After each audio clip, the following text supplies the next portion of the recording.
Intermediate fasting ചെയ്ത് കഴിഞ്ഞാൽ sugar കുറയും, ഇന്റർമീഡിയറ്റ് ഫാസ്റ്റിംഗ് ചെയ്ത് കഴിഞ്ഞാൽ ഫാറ്റ് ലിവർ മാറും, വെയിറ്റ് കുറയും, ഇങ്ങനെയുള്ള പല പ്രശ്നങ്ങളും മാറും എന്നുള്ളത് എല്ലാവർക്കും അറിയാം. പക്ഷെ ഇന്റർമീഡിയറ്റ് ഫാസ്റ്റിംഗ് എന്താണെന്നുള്ളത് എല്ലാവർക്കും ഒരു ഡൗട്ട് ഉള്ള കാര്യമാണ്.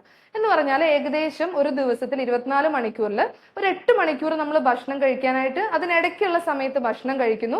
ബാക്കിയുള്ള 16 മണിക്കൂറോളം ഭക്ഷണം കഴിക്കാതെ ഫാസ്റ്റിംഗ് എടുക്കുന്നതിനെയാണ് ഈ ഇന്റർമീഡിയറ്റ് ഫാസ്റ്റിംഗ് എന്ന് പറയുന്നത്.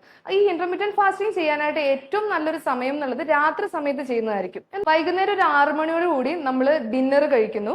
അതിനുശേഷം നൈറ്റ് മുഴുവൻ നമ്മൾ ഓവർനൈറ്റ് ഫാസ്റ്റ് ചെയ്യുവാണ്. പക്ഷേ ഈ സമയത്ത് നമുക്ക് വെള്ളം കുടിക്കുന്നതുകൊണ്ട് കുഴപ്പമില്ല, ഭക്ഷണമായിട്ടൊന്നും കഴിക്കാതിരിക്കുക. ഇപ്പൊ രാത്രി ഇത് ചെയ്യുമ്പോൾ നമ്മൾ ഉറങ്ങുന്ന സമയം ആയതുകൊണ്ട് നമുക്ക് വിശക്കാനോ അല്ലെങ്കിൽ ഭക്ഷണം കഴിക്കാനുള്ള ടെൻഡൻസി തോന്നുന്നു, അങ്ങനത്തെ ബുദ്ധിമുട്ടുകളൊന്നും ഉണ്ടാവില്ല.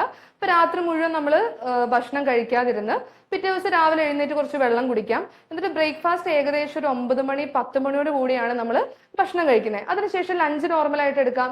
ഡിന്നർ വീണ്ടും നെക്സ്റ്റ് ഡേ 6 o'clock നമ്മൾ ഡിന്നർ അവസാനിപ്പിക്കുന്നു. ഇങ്ങനെ ചെയ്യുമ്പോൾ ഒരു ദിവസത്തിൽ 24 മണിക്കൂറിൽ ഒരു 16 മണിക്കൂർ നമ്മുടെ ശരീരത്തിന് റെസ്റ്റ് കൊടുക്കുകയാണ് ഈ ഫാസ്റ്റിങ്ങിലൂടെ ചെയ്യുന്നത്. അപ്പൊ ഇതുവഴി നമുക്ക് ഫാറ്റി ലിവർ പോലെയുള്ള പ്രശ്നങ്ങൾ, കെട്ടിക്കിടക്കുന്ന കൊഴുപ്പ് മാറാനായിട്ട്, ഷുഗറിന്റെ പ്രശ്നങ്ങൾ കുറയാനായിട്ട്, വെയിറ്റ് കുറയാനൊക്കെ വളരെയധികം സഹായിക്കുന്നു. ഇതിനെയാണ് പൊതുവെ ഇന്റർമീഡിയറ്റ് ഫാസ്റ്റിംഗ് എന്ന് പറയുന്നത്.